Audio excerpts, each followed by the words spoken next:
tudo jóia? Vamos começar agora o nosso aulão de Química. Nós selecionamos 10 assuntos que a gente acredita que tem muita chance de cair no Enem e que você não pode errar de jeito nenhum. Vem com a gente! Um assunto que a gente não poderia deixar de abordar no nosso aulão é o quê? Eletroquímica. Eletroquímica é um assunto extremamente extenso, então a gente vai ver pilha, tem eletrólise, tem processo de corrosão, tem processo de oxidação. Então, assim, é um assunto que o Enem gosta e ele aborda de diferentes formas dependendo do ano da prova, tá? Mas a gente vai ver a parte básica central. Se vocês tiverem mais alguma dúvida, tem vídeos no canal explicando cada parte desses processos todos de eletroquímica, tá?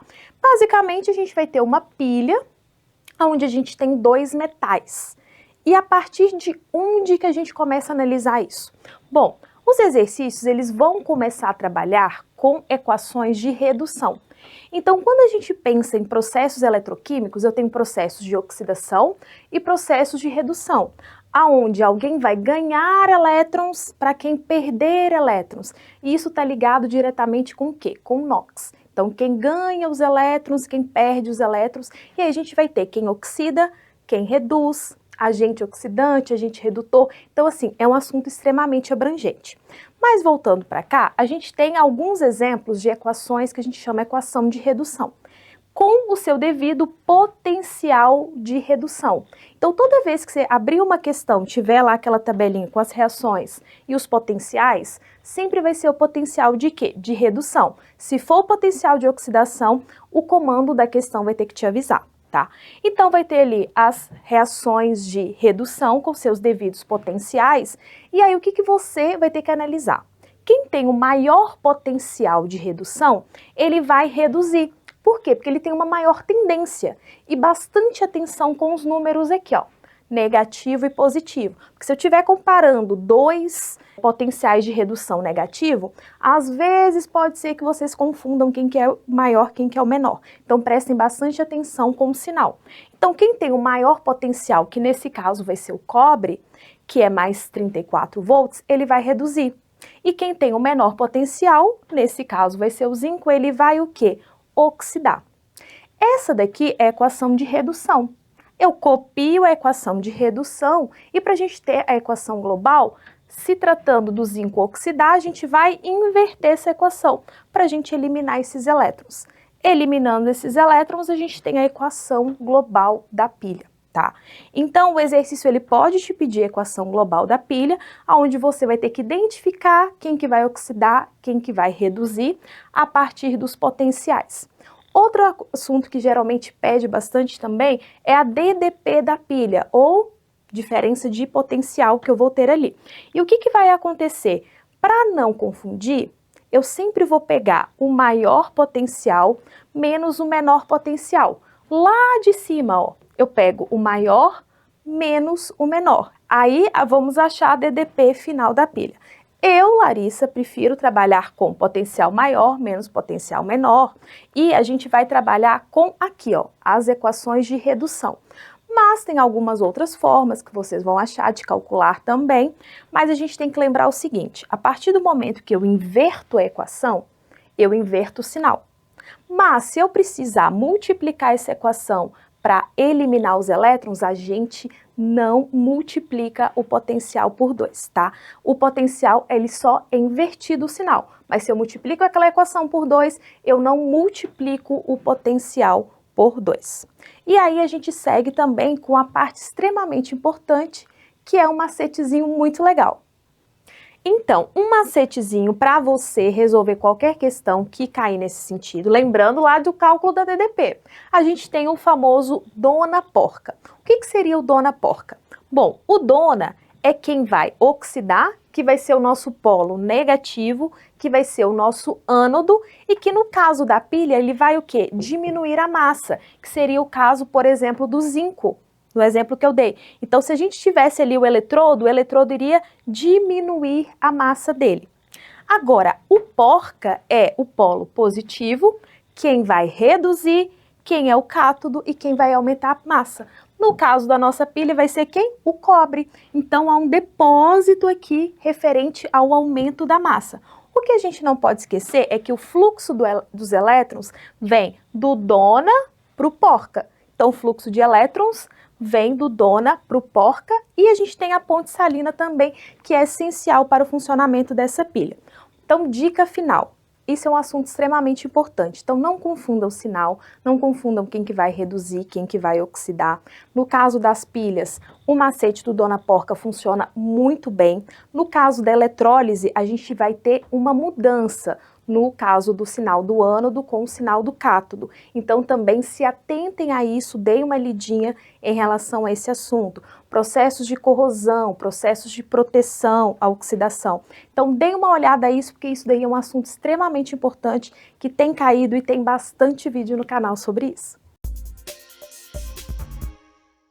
Olá, vamos começar nosso aulão de Química. Eu, o professor Felipe Sobes e a professora Larissa separamos alguns assuntos muito importantes para o Enem.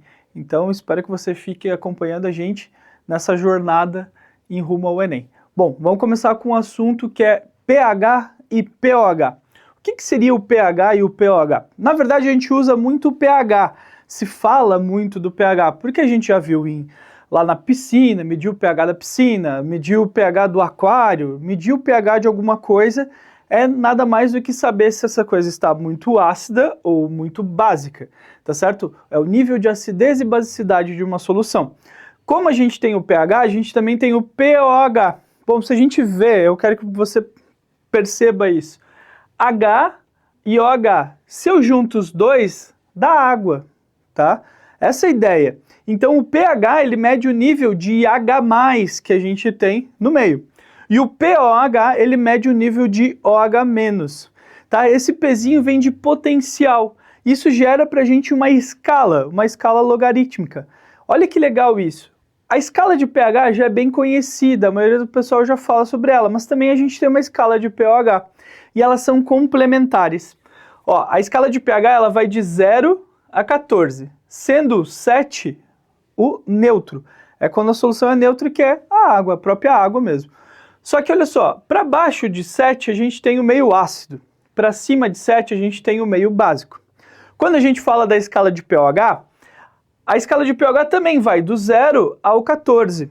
Só que olha só, eu deixei ela invertida aqui para a gente ver como é complementar. Se uma escala de pH tem um pH 3,5, essa mesma solução vai ter um pOH 10,5. Porque se a gente complementar vai dar quanto? 14. Na verdade a gente tem o quê? Que pH mais pOH sempre dá 14. Quer ver outro exemplo? Se o nosso pH está 9, nosso pOH vai estar 5. Então, para baixo de 7 no pOH, a gente é básico. Para baixo de 7 no pH, a gente é ácido. Então, essa é a ideia que a gente tem que ter, de tabelas complementares. Qual é a dica? Segue a tabela do pH.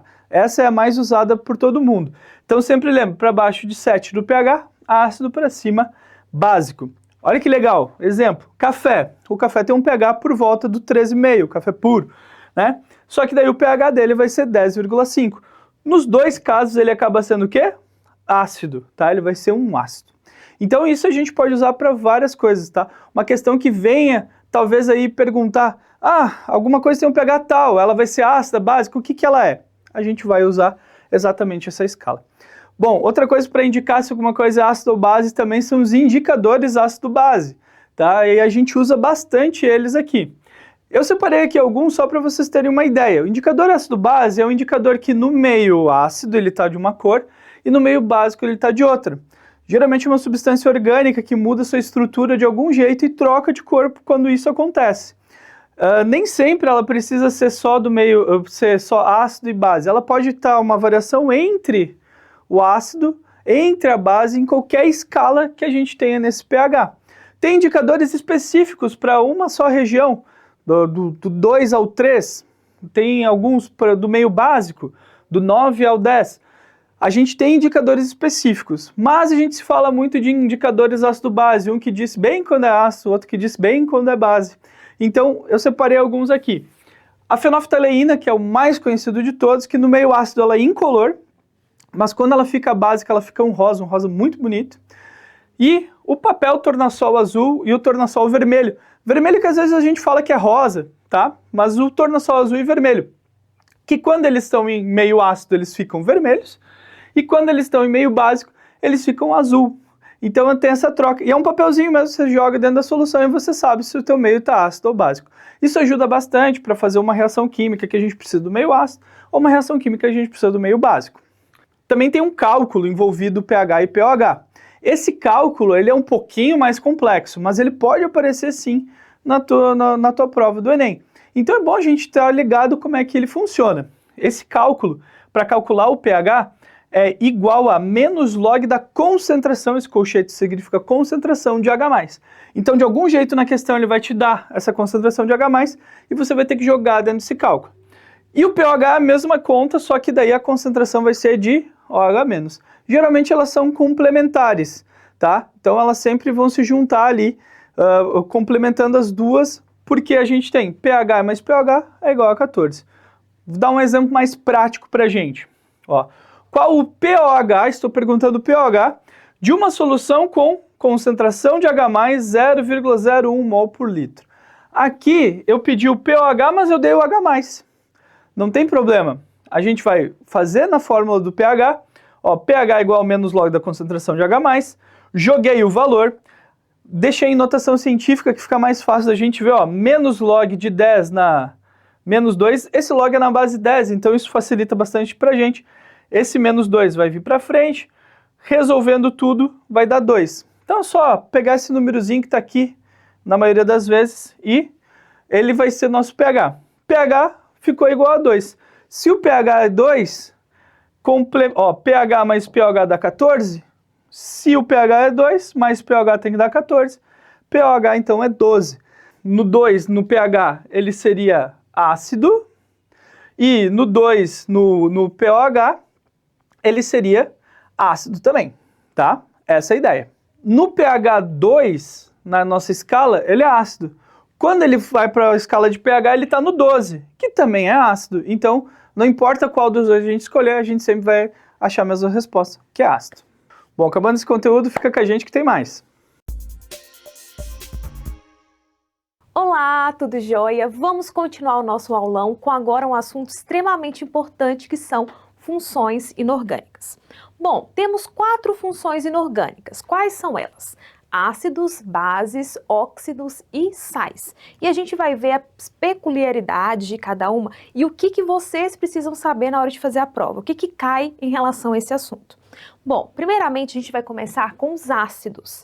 Quem são os ácidos? Os ácidos, eles vão liberar H+, ou H3 ou mais, que são sinônimos. Toda vez que aquela substância liberar aquele H+, ele é classificado como um ácido. E aí a gente pode fazer a relação de qual maneira? Toda vez que a substância começar com hidrogêniozinho, ela é classificada como ácido, tá? E aí, por exemplo, a gente tem o HCl, que é o ácido clorídrico, temos o ácido fosfórico. Então, assim, toda vez que você bater o olho naquela substância, começar com H+, lembrando que a gente está falando de funções inorgânicas, né?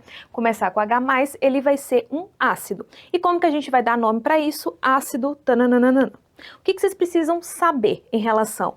Ó, a gente tem os hidrácidos e os oxiácidos. O que são oxiácidos? São ácidos que eu também tenho na sua estrutura a presença do oxigênio. E no caso de hidrácidos, não. Eu só tenho o hidrogênio mais os outros elementos, ou seja, não tenho presença de oxigênio, tá? E aí, o que é o mais importante na hora da prova? Você precisa saber qual que é um ácido forte, qual que é um ácido moderado e qual que é um ácido fraco, porque é isso que vai te pedir na hora da prova. Então, no caso dos hidrácidos, ó, claro, brilhante e iluminado. HCl, HBr e HI são ácidos fortes. O HF é o único ácido moderado, então pode ser que caia em alguma pegadinha de prova em relação a isso. E todos os outros, HCN, H2S, todos os outros são ácidos fracos. Agora, em relação aos oxiácidos, a gente vai ter que fazer uma continha.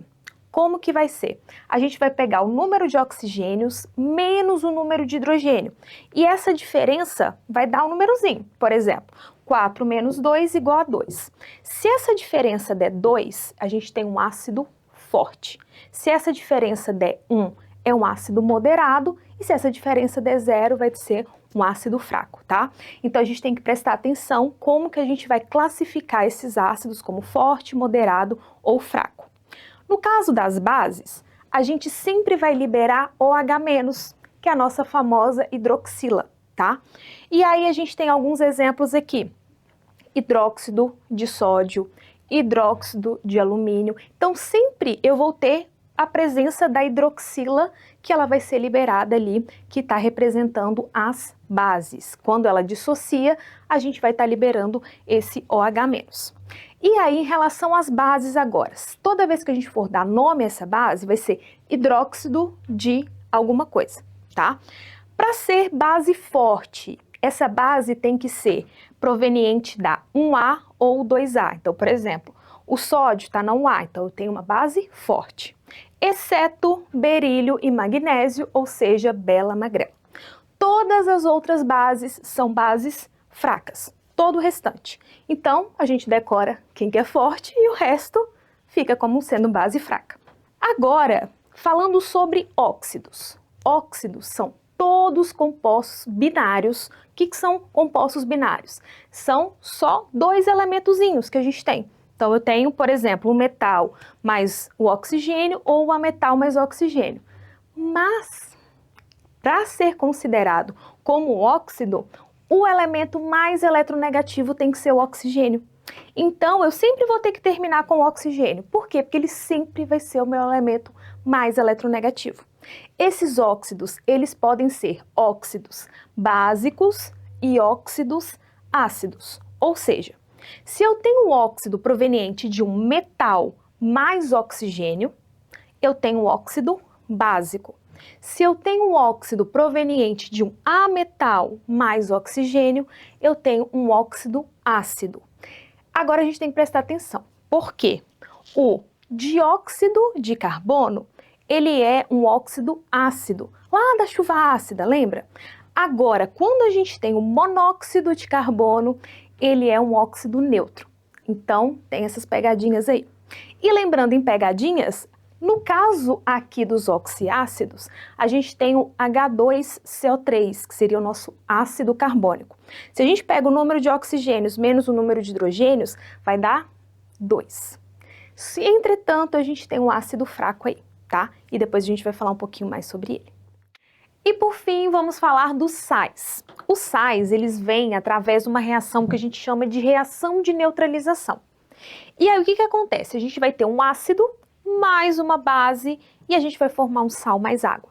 E ele não tem uma característica tipo específica igual o ácido, a base e o óxido, presença de hidrogênio, hidroxila, isso não. Ou seja, se não for ácido, não for base, não for óxido, sobrou sal. Basicamente é isso. E o que vocês precisam saber em relação ao sal? Eu tenho, por exemplo, reação de neutralização, um ácido mais uma base e eu vou formar sal mais água. Agora aqui a gente precisa saber se eu vou formar um sal que ele é neutro, ou sal básico, ou um sal ácido. E como que a gente vai descobrir isso? Eu tenho um sal neutro se eu tiver uma base forte e um ácido forte. Ele vai ser neutro. Agora, se eu tenho um ácido forte e uma base fraca, eu vou formar um sal que ele é um sal ácido. Agora, se eu tiver um ácido fraco, lembra que eu falei lá da exceção? 3 menos 2 que vai dar 1 e vai ser um ácido fraco? E ele sempre vai formar na presença, ele é um ácido fraco e ele vai formar sempre CO2 e água, tá? Então lembre disso que cai bastante em prova. Se eu tenho um ácido fraco mais uma base forte, eu vou ter por fim um sal básico. O que você precisa saber para a prova do Enem? Essas características. O que é um ácido forte, o que é uma base forte e assim vice-versa. Então, por exemplo, de ácido e base, você precisa saber força, se é forte ou se é fraco. Agora, óxido e sais, o que vocês precisam saber? As características. É ácido, básico, por quê? Como que isso cai na prova do Enem? Vai te dar um solo lá para você corrigir o pH, qual substância que você vai utilizar. Então, por exemplo, ele vai te dar um óxido, ou um sal e vai perguntar, para corrigir o pH desse ambiente, qual substância que eu vou utilizar?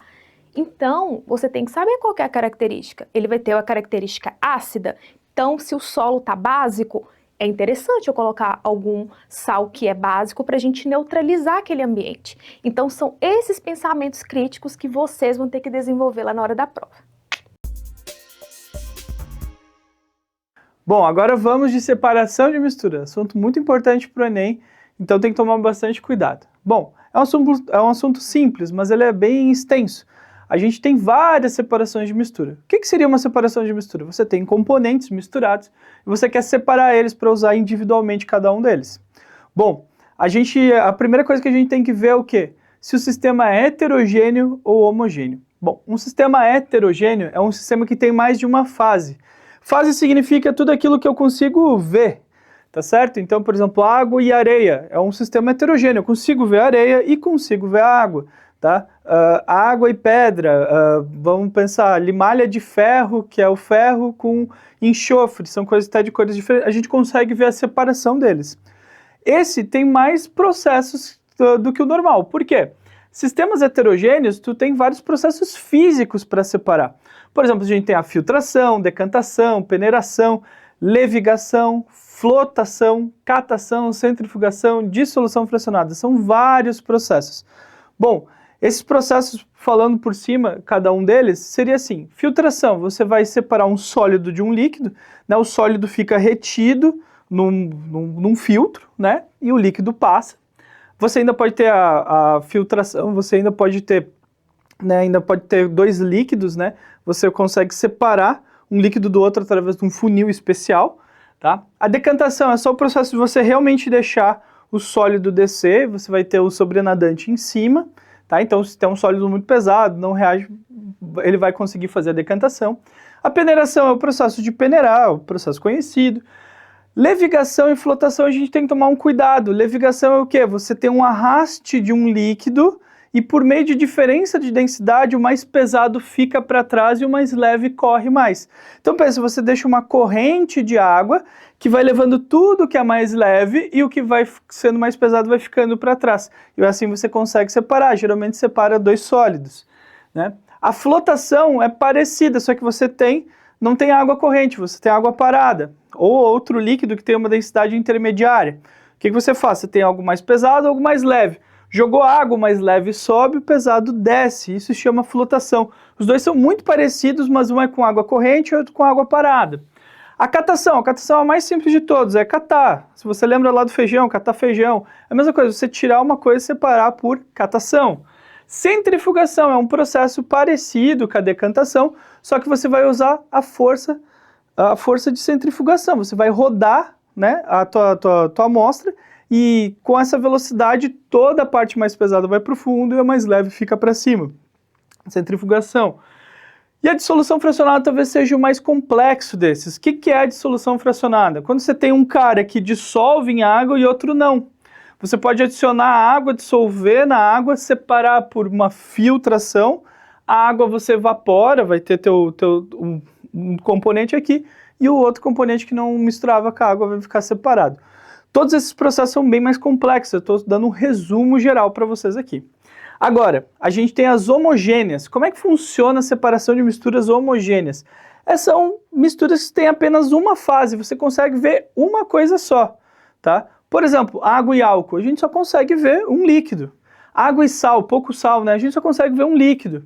Tá? A gasolina e o álcool, a gente só consegue ver um líquido. Então, ele tem só uma fase, ele é homogêneo.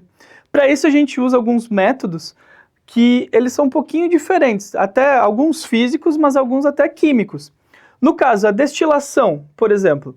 A destilação, você vai aquecer os líquidos, o líquido ou o sólido, o que tem um ponto de ebulição maior, tá certo? Vai ficar. E o menor vai subir, vai condensar num condensador e a gente vai separar esses líquidos. A destilação fracionada é muito parecida, tá? Só que daí a gente vai ter o quê? A gente vai ter vários líquidos para separar e a gente vai separando conforme as temperaturas. A gente vai ter a mesma coluna, a gente vai ter condensadores e a gente vai separando. É um processo muito utilizado, pega essa dica, muito utilizado aonde? na destilação do petróleo. O petróleo a gente separa ele por destilação fracionada. Pega a ideia, tá? Fusão fracionada. A gente vai fazer o contrário da destilação. A gente vai agora, vai esfriar. Quem que entra na fusão antes vai começar a ficar sólido. A gente vai separando o que está sólido do que está líquido. Então são processos físicos também. Liquefação fracionada é o que a gente usa para separar gases. Misturas gasosas sempre são homogêneas. Então, para separar um gás, o que a gente pode fazer? Começa a esfriar esse gás ou começa a fazer pressão nesse gás e esse gás vai começar a liquefazer antes, vai virar líquido antes do outro e a gente consegue separar o líquido do gasoso. É assim que a gente faz, por exemplo, um cilindro de oxigênio. E uma dica para você é esse último processo, cromatografia, um processo químico de separação. Ele funciona de que jeito? Ele funciona pelas interações que os componentes têm, que são diferentes em vários meios. Então a gente põe alguma coisa que faça uma interação mais forte e conforme vai reagindo, ele vai interagindo em pontos diferentes dessa interação. Cromatografia é um processo bem interessante, você dá uma olhada, ok? Bom, outro processo que é muito importante, que cai muito no Enem e que a gente precisa saber, não só para o Enem, mas para a nossa vida, que é muito importante saber, é como é tratada a nossa água. E o Enem adora cobrar isso, então vamos falar um pouquinho sobre isso. Tratamento de água, o ETA, né, conhecido também como ETA, ele funciona da seguinte maneira. Tem vários processos diferentes, dependendo de cada cidade, tem processos a mais, a menos, tem diferença às vezes até na ordem dos processos. Mas o geral a gente pode falar da seguinte maneira. Primeiro a gente tem uma captação da água, né? Essa água vai passar por uma filtração grossa, que seriam grades que não deixam passar o mais pesado, né? Para a gente poder fazer os outros processos. Daí a gente começa os outros processos, que seria a coagulação, que a gente vai jogar o sulfato de alumínio lá dentro. O sulfato de alumínio vai fazer o quê? Tem as partículas menores que não conseguem ficar para trás na filtração. A gente precisa aglutinar elas, a gente precisa juntar todas elas. Então o que a gente faz? A gente joga o sulfato lá, ele vai fazer a coagulação. A floculação é ele formando esses flocos, daí seria o próximo processo. A gente vai deixar girando, né? Tem uma turbina ali que vai ficar girando, e esses flocos vão se formando e vão descendo no terceiro processo, que se chama decantação. Depois da decantação, tudo que é mais pesado ficou para baixo, e o mais leve está bem mais limpo, está aqui em cima, tá? Mas ele ainda precisa filtrar coisas que não conseguiram flocular. Ou seja, você vai passar para uma nova filtração. Essa filtração começa com cascalho, depois areia, depois carvão. O carvão ajuda a tirar os odores. Passou por todas, a água está muito limpinha já. Daí ela passa para o processo 7, que é fluoretação e desinfecção. O que ele faz esse processo? Fluoretação, que ajuda nas cáries, é uma coisa no tratamento de água brasileiro, que se põe para ajudar as crianças nas cáries. E você ainda tem a desinfecção, tá certo? Que ajuda, né? Tipo, não ter nenhuma bactéria, nada ali que possa vir a causar uma doença. Depois de todos esses processos, a água vai para reservação. Depois da reservação, a água vai ficar parada ali e ela vai ser distribuída em pontos específicos da tua cidade. Bom, fica com a gente que tem mais assunto por aí. Outro assunto importante é a radioatividade. Bom, vou colocar os pontos principais que a gente precisa saber da radioatividade. Radioatividade é quando aquele núcleo ele é instável. Então pensa no urânio. Eu tenho um núcleo instável e quando a gente vai lá incomodar ele, o que ele faz? Ele vai emitir uma radiação. Então é basicamente quando você vai lá incomodar seu irmão mais novo, ele não fica estressado? Exatamente isso. Então a gente tem 3 formas dele emitir essa radiação. A gente tem as partículas alfa, as partículas beta e a radiação gama. A gente tem que saber diferenciar cada uma delas. As partículas alfa, elas têm um número de prótons 2 e massa igual a 4. Ela é uma partícula positiva e a mais pesadinha. Ela vai ter a menor penetração quando a gente está pensando em estruturas. Então a partícula alfa ela é a mais pesada, tem o menor poder de penetração. Agora, a partícula beta é uma partícula negativa, tá? É uma partícula mais levezinha do que a partícula alfa. Partículas positiva, pesada, negativa, levezinha. E qual que é a diferença entre elas? Quando um elemento, por exemplo, o rádio, ele vai emitir uma partícula alfa, o que que a gente faz? A gente vai diminuir em 2 o número de prótons, que é o número atômico dele, e diminuir em 4 a massa, formando assim um outro elemento. Por quê? Porque se a gente mexe em número de prótons, a gente está mexendo no elemento. E lembrando que na radioatividade a gente vai focar no núcleo. Tudo que a gente está fazendo é no núcleo. Esquece a eletrosfera, a gente foca sempre no núcleo. Radioatividade, a gente está estudando próton, a gente está estudando nêutron, tudo que está ali no núcleo. Agora, partícula beta. Toda vez que aquele elemento liberar uma partícula beta, a gente vai adicionar em 1 o número de prótons do novo elemento formado e essa partícula vai ter o quê? A carga negativa. Tá? Lembrando que essa carga negativa não tem nada a ver com os elétrons, tá? Se tiver alguma dúvida, tem vídeo no canal explicando certinho todos esses tipos de radiação.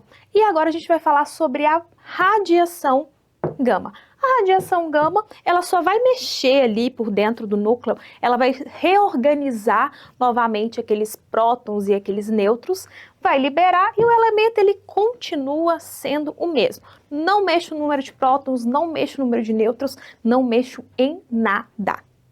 Outra coisa muito importante, que o Enem gostava bastante, e é o tempo de meia-vida.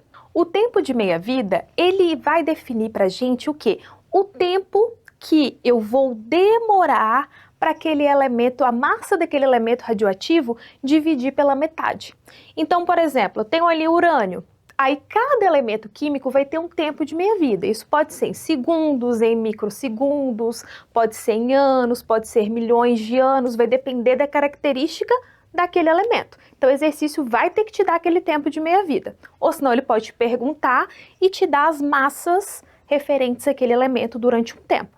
Então esse tempo de meia-vida, vamos colocar aí 30 anos. Então eu tenho uma amostra de 1 grama. Depois de 30 anos, ela vai ter o quê? 0,5 gramas. Depois de mais 30 anos, o que vai acontecer? 0,25 e assim sucessivamente, tá? Prestem bastante cuidado nesse tipo de questão que seria de tempo de meia-vida. Sempre a metade da anterior, tá, gente? Metade da anterior. E para finalizar, tem que saber a diferença entre processo de fusão nuclear e fissão nuclear, tá? Não confundam. Fissão nuclear é quando a gente tem um núcleo grande e vai dividir entre 2 núcleos menores. Só que o que a gente vai formar aqui? Nêutrons. E esses nêutrons vão poder bombardear esses núcleos menores para formar outros núcleos menores. Então, o que acontece? Esse núcleo aqui de urânio, ele é um núcleo radioativo. E eu vou lá incomodar ele com um nêutrozinho. Vou lá, faço um bombardeamento de nêutrons. Quando eu bombardeio um nêutron aqui, ele se quebra em 2 menores, mas aí eu formo mais nêutron. O que vai acontecer? Esse nêutron quebra aqui e vai tendo um tipo de reação que a gente chama de reação em cadeia, que são processos de fissão nuclear, são característicos de bombas atômicas, de usinas nucleares também. Então, deem uma lidinha em usinas nucleares, tá? Interessante saber. E o processo de fusão nuclear, eu estou fundindo, geralmente 2 núcleos menores, né, hidrogêniozinho, pequenininho, junto os 2 para formar um núcleo maior, que nesse caso vai ser um núcleo de hélio. Preciso de muita energia para fazer o processo de fusão nuclear. Então, geralmente, isso daqui vai acontecer aonde? Lá no Sol, onde eu tenho bastante energia para esse processo acontecer. Então, não confundam fissão com fusão nuclear.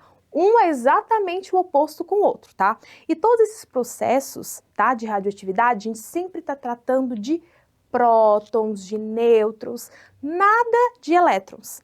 Esquece aqueles elétrons lá da eletrosfera e foca aqui só no núcleo, que é onde a gente tem prótons e nêutrons, tá? Então, se tiver alguma pegadinha lá de perguntando dos elétrons, sai fora, já corta essa alternativa, tá? Bom, continuando nosso aulão, agora a gente vai falar um pouquinho de termoquímica, uma matéria bem importante para o Enem, tá?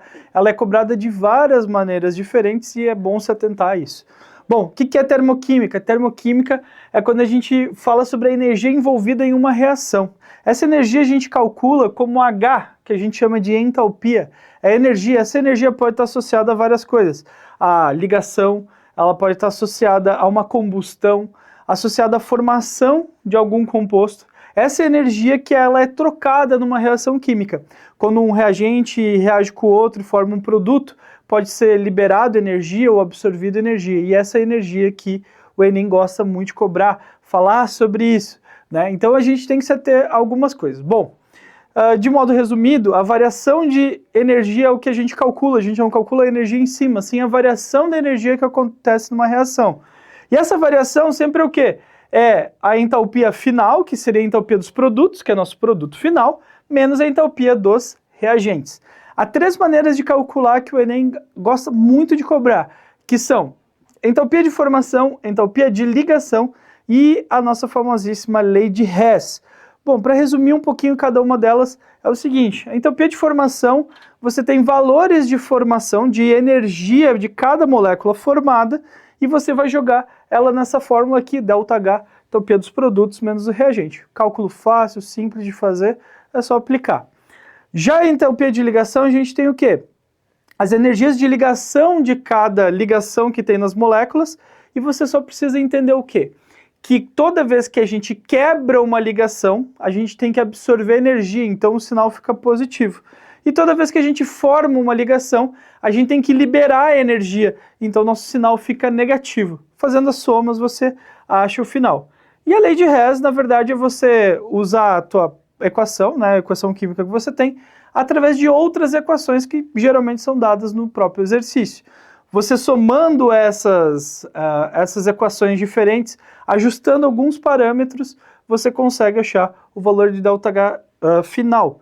Bom, eu peço que você dê uma olhada nas nossas aulas, nas aulas do curso Enem gratuito mesmo, para que você veja, tá certo, como é que calcula cada uma delas. A gente tem várias aulas aqui para isso.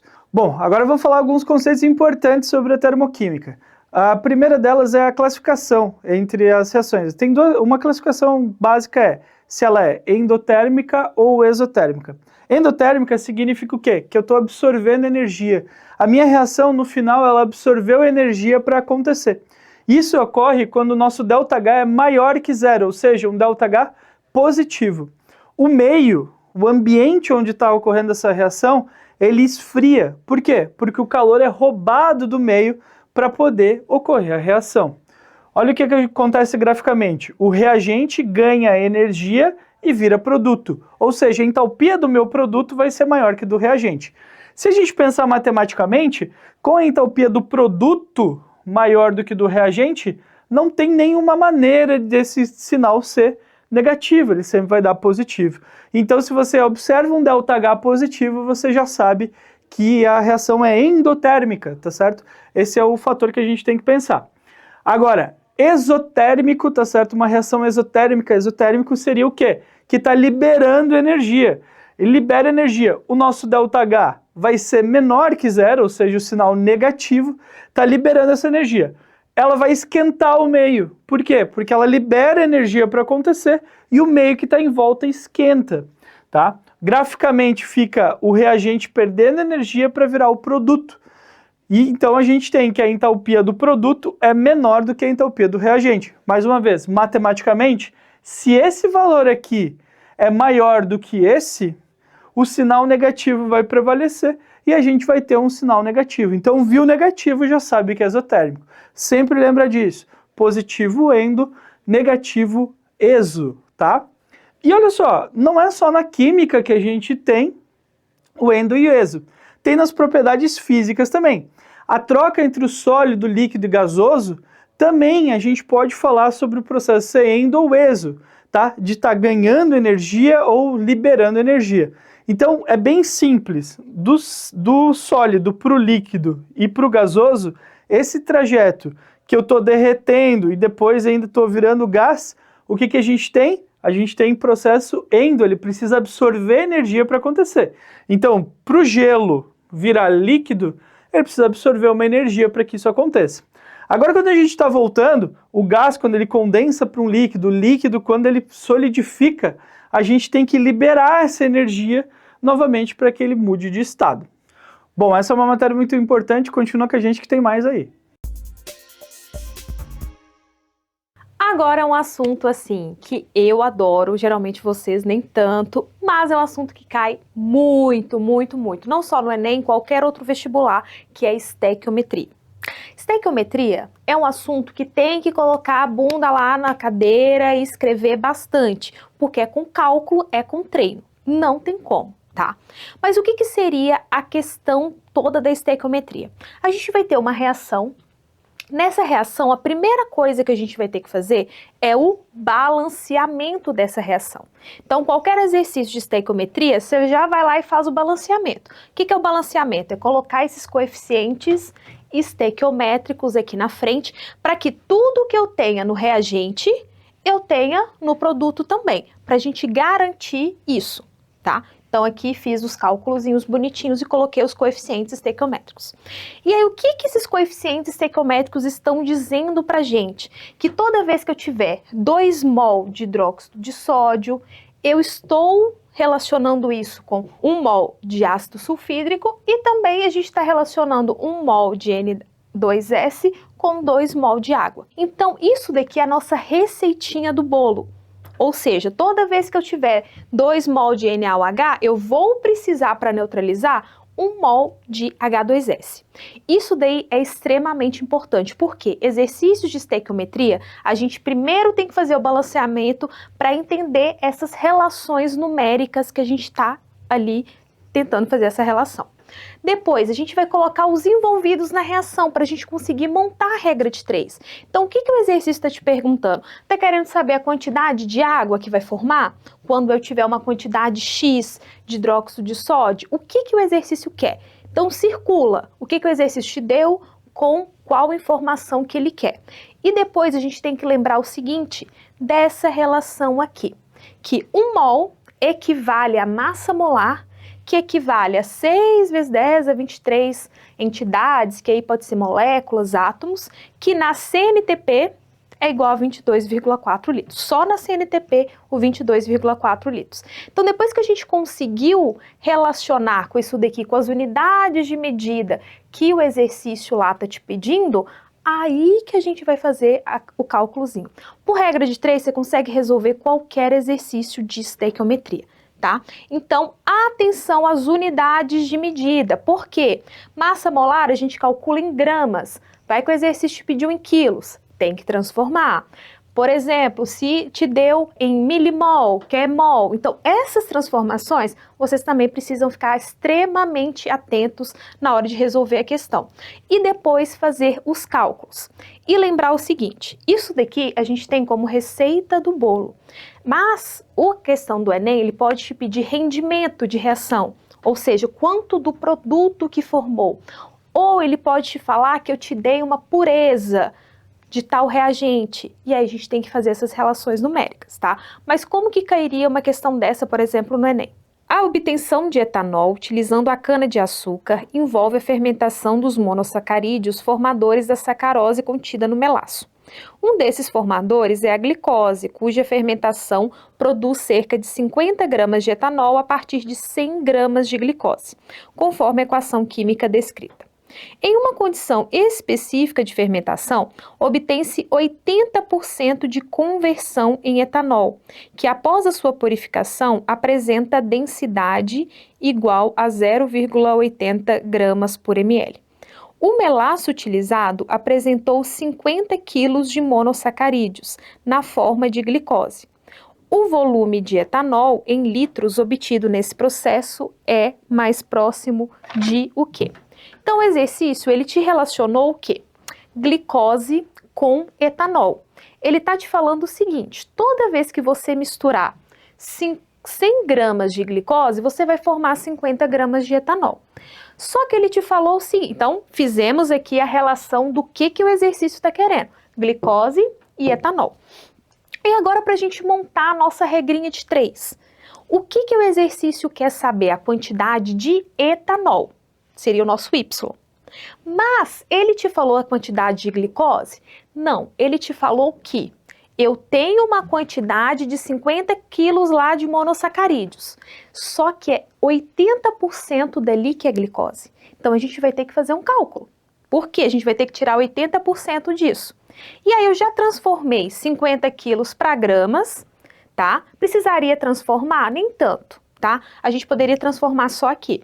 Mas aí eu transformei aqui 5.000 gramas, 100%, 80%, vai ser X, que seria nossas 40.000 gramas.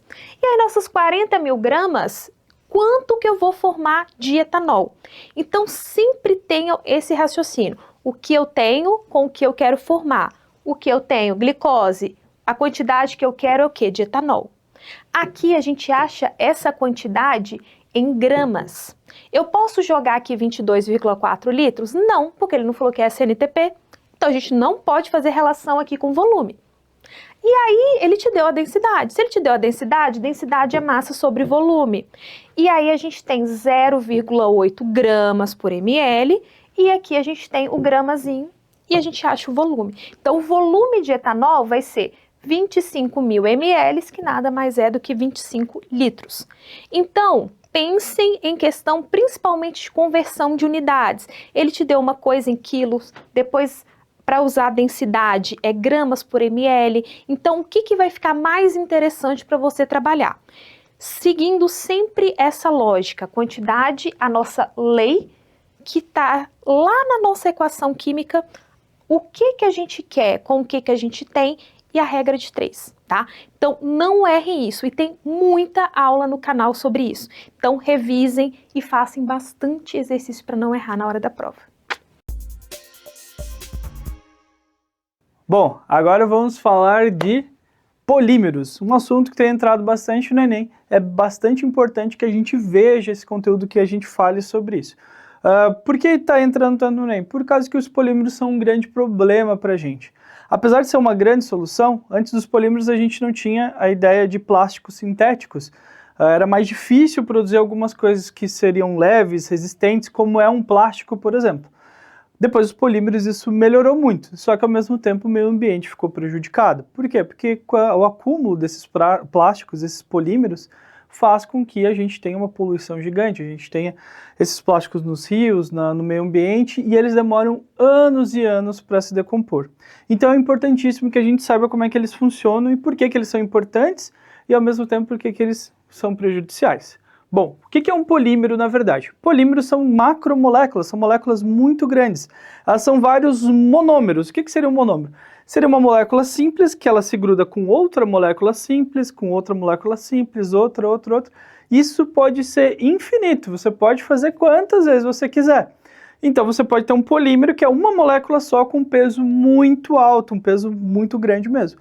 Isso vai fazer uma cadeia muito grande que a gente vai chamar de polímeros. Então, muitos monômeros, muitos monômeros, polímeros. Esse é o nomezinho que a gente dá. Olha só, ele funciona mais ou menos assim, ó. Quadradinho ligou com outro quadradinho, ligou com outro quadradinho, esses são os monômeros, e vai se ligando. A gente representa como? A repetição do monômero N vezes. Então, a gente põe o nosso monômero N vezes, tá? Porque vai ser quantas vezes a gente quiser. Isso a gente chama de polímero. A gente também pode intercalar esses polímeros, né? A gente pode fazer, quadradinho, bolinha, monômeros, tá? Daí aqui a gente viu, a repetição é quadradinho e bolinha. N vezes. A gente chama isso de copolímero, que é um tipo de polímero que é variado, tá? A gente tem polímeros até dentro do nosso organismo. Por exemplo, as enzimas são polímeros, tá? A gente são vários polímeros que têm a ver com os nossos aminoácidos. Só que aí que tá. Os polímeros, a gente pode ter eles naturais, né? São naturais, tem na natureza, e a gente pode ter os sintéticos.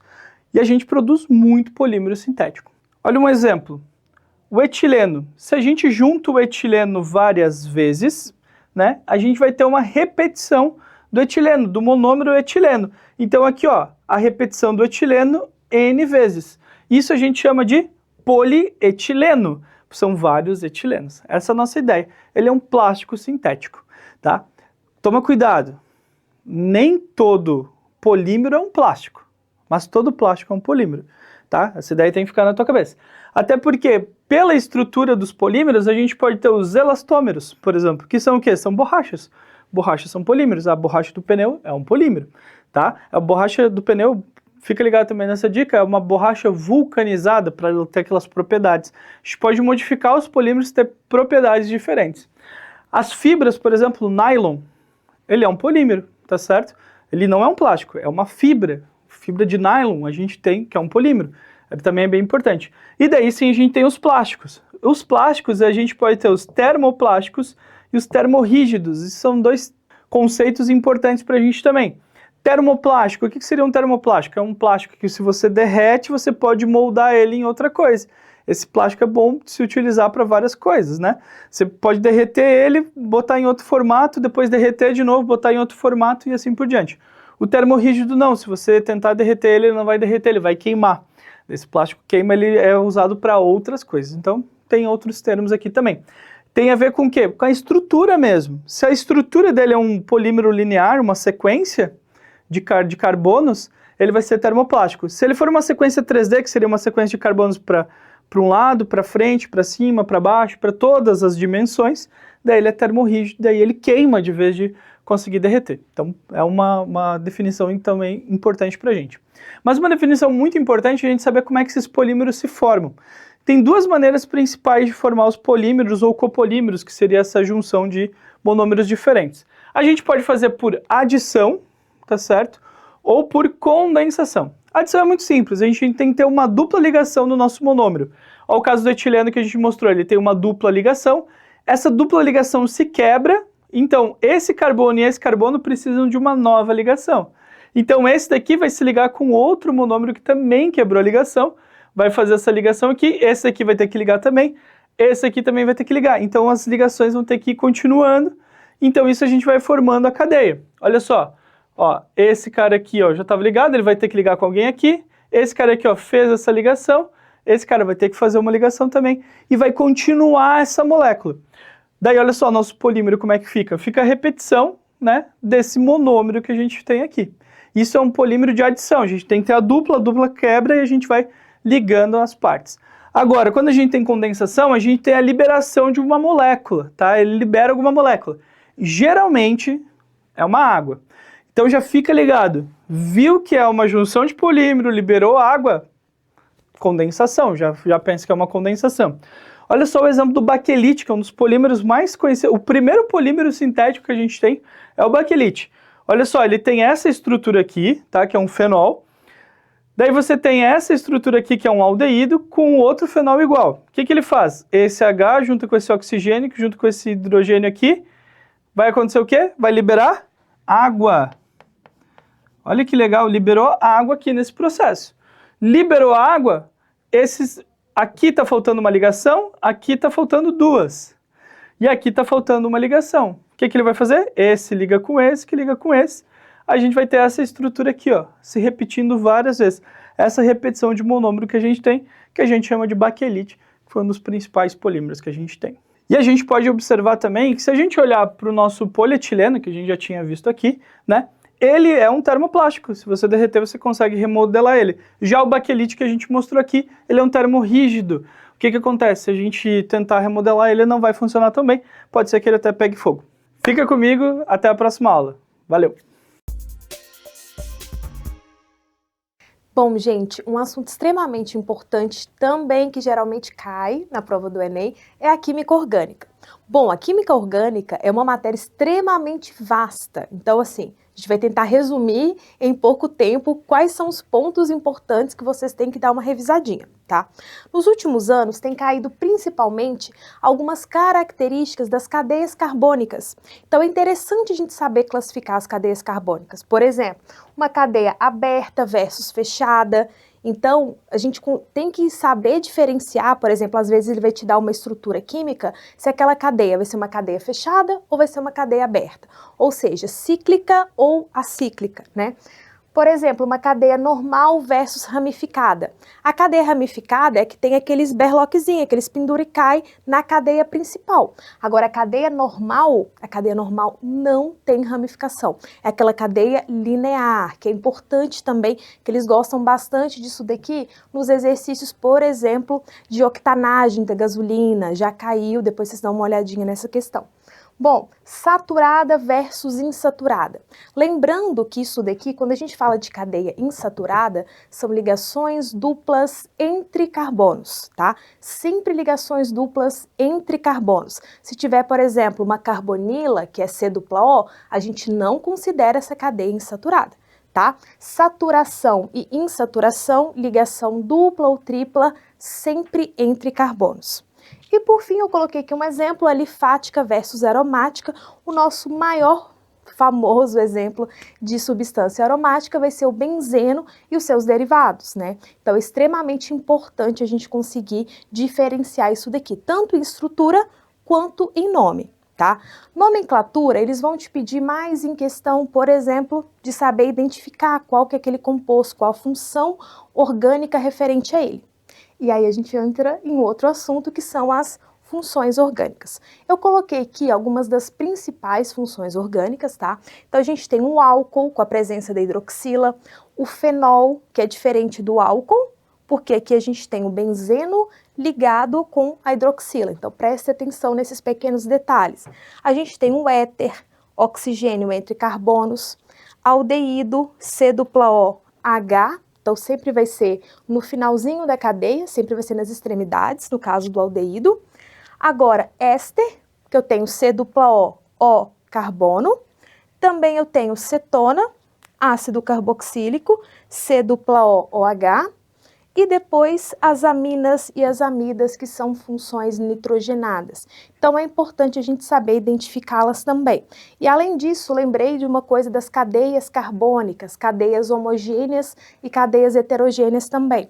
Quando a gente está falando de homogêneas e heterogêneas, cadeia homogênea que eu só tenho carbono e hidrogênio nela. E heterogênea eu vou ter um heteroátomo no meio, por exemplo, no caso do éter. Os éteres geralmente têm cadeias o quê? Heterogêneas, porque eu tenho um heteroátomo, que é diferente de carbono e hidrogênio, no meio da nossa cadeia carbônica. Mas vamos lá para agilizar essa aula. E agora um assunto extremamente quente, que é o quê? Isomeria. Isomeria é extremamente importante vocês irem para a prova sabendo de forma, assim, garantida, tá? Ó, no caso da isomeria constitucional, não é um tipo de isomeria que geralmente vai cair, tá? Que vai ser o tipo de isomeria que a gente tem: função, posição, cadeia, metameria e tautomeria. O nome da isomeria é o nome do que vai mudar. Então, eu tenho dois compostos que eu estou comparando eles e de uma molécula com a outra, o que vai mudar? A função, vai mudar a posição, vai mudar a cadeia. Em uma molécula eu tenho uma cadeia aberta, na outra cadeia fechada. Tá?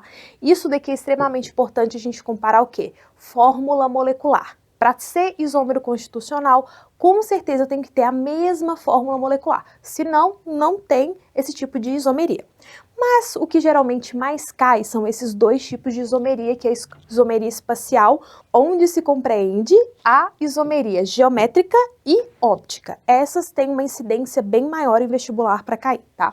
No caso da isomeria geométrica, é onde a gente vai ter uma ligação dupla, uma insaturação, onde eu tenho cis e trans. Então, eu tenho dois isômeros, um cis, onde os dois isômeros dos lados, os dois ligantes iguais estão do mesmo lado, e trans, quando eles estão transversal na molécula. E agora a isomeria óptica, que caiu no ano passado, é o carbono quiral ou o carbono assimétrico. É quando eu tenho um carbono onde ele vai ter 4 ligantes diferentes. Se esse carbono tiver 4 ligantes diferentes, primeira coisa, ele tem que ser sp3, ou seja, 4 ligações simples, tá? Não se esqueçam disso. 4 ligações simples, 4 ligantes diferentes, eu tenho um isômero óptico. Aí tem aquela coisa lá do destrógeno, levógeno, que tem aula no canal, mas deem uma revisada, gente. É muito importante, tá? E por fim, mas não menos importante, algumas reações orgânicas que podem ser que caia. Combustão. No caso da combustão, a gente está falando da combustão da gasolina, lá que vai ter um hidrocarboneto na presença de O2, que se eu tiver uma combustão completa, CO2 mais água. A incompleta vai poder formar carbono fuligem ou monóxido de carbono, tá? E uma reação que tem caído também nos últimos anos é a reação de esterificação, que nada mais é quando eu tenho um ácido carboxílico mais um álcool. Aí entra lá nas funções orgânicas. E a gente vai formar um éster, por isso que é reação de esterificação. Vou formar um éster mais água como subproduto. Tudo que está ligado à parte do C dupla O vem do ácido. E tudo que está ligado ao Ozinho aqui vem do álcool. Já caiu também, já caiu lá do óleo de banana, já caiu várias coisas sobre essa reação de esterificação. Então fiquem ligados com esses pontos. Química orgânica é muito grande, então dê uma revisada, tem bastante vídeo no canal, tem questões resolvidas. Então para vocês chegarem na hora da prova do Enem, tiverem, ó, garantida essa questão. Até a próxima! Continuando nosso aulão, a gente tem um assunto muito importante que é propriedades coligativas. O que significa propriedades coligativas? Bom, alguns efeitos que um soluto não volátil tem dentro de uma solução. Algumas mudanças que ocorrem quando a gente tem isso, quando a gente forma uma solução mesmo. E aqui é importante a gente lembrar primeiro o que é a pressão de vapor, para a gente entender como é que funcionam as propriedades coligativas. Bom, a pressão de vapor é uma pressão que ocorre em cima de um líquido, por exemplo, ou até de um sólido. As moléculas que estão na superfície, elas conseguem sair desse líquido, normalmente como se fosse um gás. Só que elas saem com uma certa força, uma certa pressão. E a pressão atmosférica empurra elas de volta. É por isso que a gente consegue, por exemplo, secar uma roupa no sol. A roupa não precisa chegar a 100 graus para ela secar. É porque as moléculas de água já vão sair, elas são arrastadas pelo vento. Então, só o aquecimento do sol, que é até 40, vamos botar ali uns 40 graus, você já consegue com que ela saia com uma certa velocidade e o vento possa arrastar. Então, isso acontece em todos os líquidos. Se eu tiver um copo com água aqui agora, vai estar acontecendo isso. Só que essa pressão de vapor é muito pequena. Conforme a gente aumenta a temperatura, essa pressão vai aumentando. Você vai aumentando essa pressão. Essa pressão de vapor vai ficando cada vez maior. E quando a gente faz isso, vai chegar um momento que a pressão de vapor vai ser igual à pressão atmosférica. Nesse momento que ocorre a ebulição. Porque essa molécula que está subindo, ela está com tanta força que a pressão atmosférica não consegue mais derrubar ela, não consegue mais voltar com ela. Então ela vira gás de uma vez e vai embora. Então a pressão de vapor é isso, é bem importante. Uma coisa também para a gente ficar bem ligado é sobre volatilidade, falar quem que é mais volátil, quem que é menos volátil. Isso é muito importante. Volátil é que tem baixas temperaturas de ebulição. Quanto menor a temperatura de ebulição, mais volátil ele é. Ou seja, ele tem uma pressão de vapor grande, porque se a pressão de vapor já for grande, ela falta pouquinho para chegar na pressão atmosférica. Então a gente tem um líquido que seja volátil. Essa palavra aparece bastante e a gente precisa saber sobre ela. Uma coisa muito legal também que a gente fala, quando a gente fala de pressão de vapor, propriedades coligativas, é sobre a altura. No nosso planeta a gente tem alturas diferentes, né? Por exemplo, se você estiver numa cidade muito alta, você vai estar numa pressão menor. Pensa assim, eu tenho uma coluna de ar sobre mim que faz a pressão atmosférica acontecer. Então, numa cidade muito alta, a pressão atmosférica não é exatamente igual a uma cidade que tem o nível do mar. Por exemplo, uma cidade que está no nível do mar está com uma pressão maior, tá? E isso interfere no nosso ponto de ebulição, por exemplo. Aqui numa cidade que tem uma menor pressão atmosférica, pensa a pressão atmosférica é menor, o líquido precisa menos temperatura para chegar na ebulição, porque ele precisa chegar com um valor menor de pressão atmosférica. Agora, numa cidade que está ao nível do mar, daí você já não consegue isso, você vai precisar de mais temperatura para chegar, porque a pressão vai ser maior. Isso também é um assunto muito importante para a gente. Às vezes olhar uma cidade, ver onde que a água vai ebulir mais rápido, ou que algum líquido vai entrar em ebulição mais rapidamente. Bom, daí chegando realmente nas propriedades coligativas, é o quê? A propriedade coligativa seria a adição de um soluto não volátil. O que seria não volátil? Que não entra em ebulição tão facilmente, num líquido. Por exemplo, na água. Se eu botar sal na água, o que vai acontecer? Né? Então, vou usar esse exemplo. Botei sal na água, o que acontece? Bom, primeiramente acontece 3 coisas, que é a tonoscopia, ebulioscopia e a crioscopia. A tonoscopia diz pra gente que quando eu jogo esse soluto não volátil num líquido, ele abaixa a pressão de vapor. A pressão de vapor dele fica cada vez mais baixa. Por quê? Porque esse soluto não volátil, ele segura as moléculas do solvente e não deixa ele ebulir tão rapidamente. Então pensa, se você baixa a pressão de vapor, cada vez você fica mais longe da pressão atmosférica. Isso faz com que? Faz com que você aumente a temperatura de ebulição. Você vai precisar aquecer cada vez mais para chegar na temperatura de ebulição. É o que acontece quando você está cozinhando e você vai fazer um macarrão, você põe água para cozinhar, quando a água está saindo as bolinhas, ela está fervendo, ela está quase entrando em ebulição. Você joga um sal lá dentro e isso para de ocorrer. Por quê? Porque você aumentou a temperatura de ebulição. A água estava quase no 100, estava entrando em ebulição, você jogou ela para 105, 110 e agora ela vai ter que chegar nessa nova temperatura para voltar a entrar em ebulição. Bom, esses são os dois primeiros efeitos. Outro efeito que acontece é a crioscopia. Essas moléculas novas de soluto não volátil atrapalham o congelamento. E o congelamento seria o quê? A organização dessas moléculas. Como ela está atrapalhando, faz com que você congele numa temperatura muito mais baixa. Então, a crioscopia seria o abaixamento da temperatura de fusão, tá? Isso é bem comum em países que têm muita neve, gelo, jogar o sal no gelo para que ele diminua a temperatura de fusão dele e ele volte a ser líquido. Por exemplo, se você está lá no Canadá numa temperatura de menos 10 graus, o gelo nunca vai voltar a ser líquido porque ele tá a água congela zero. Então ele vai continuar sendo gelo o tempo inteiro. Mas se você jogar o sal em cima, ele começa a ter um ponto de fusão menor que 10 graus. Menos 15, então ao menos 10 graus ele vai conseguir derreter e você vai conseguir limpar aquela área do gelo. Então a crioscopia funciona dessa maneira. Bom, é importante você sempre lembrar disso. Ó, se eu tô usando, se existe o efeito, né, coligativo, a minha temperatura de ebulição aumenta e a minha de fusão diminui. Essa é a ideia principal. Quanto maior for as concentrações desse sal ou de qualquer desse soluto não volátil que eu vou adicionar, maior vai ser os efeitos, tá? Maior vai ser a temperatura de ebulição, menor vai ser a temperatura de fusão e menor vai ficar a pressão de vapor do efeito tonoscópico. Outro efeito coligativo que é muito importante a gente saber também é a osmose, tá? A osmose ela funciona assim, ela é uma passagem de solvente. Mas passagem de solvente de que meio para que meio, né? Se eu tiver dois meios separados por uma membrana, tá? Uma membrana semipermeável, que ela deixa o líquido passar. O lado que está menos concentrado vai passar solvente para o lado mais concentrado, a fim que em algum momento os dois fiquem com a mesma concentração. O cara que está menos concentrado passa solvente para o mais concentrado para eles igualarem as concentrações. Porque quando você passa solvente, você dilui. Você tem que pensar isso, você está diluindo. Então, esse lado aqui vai aumentar até o volume, esse daqui vai diminuir, esse vai ficar concentrado, esse vai diluir até que eles fiquem iguais.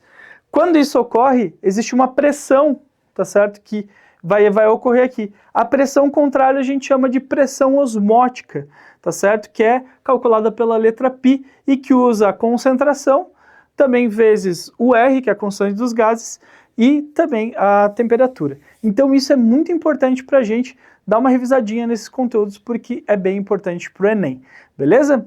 Bom, todas essas aulas aqui é só um resumo, tá? Você pode achar essas aulas completas aqui no nosso canal também, então se você tiver qualquer dúvida tá lá, ou também pode perguntar aqui pra gente. Valeu, até a próxima!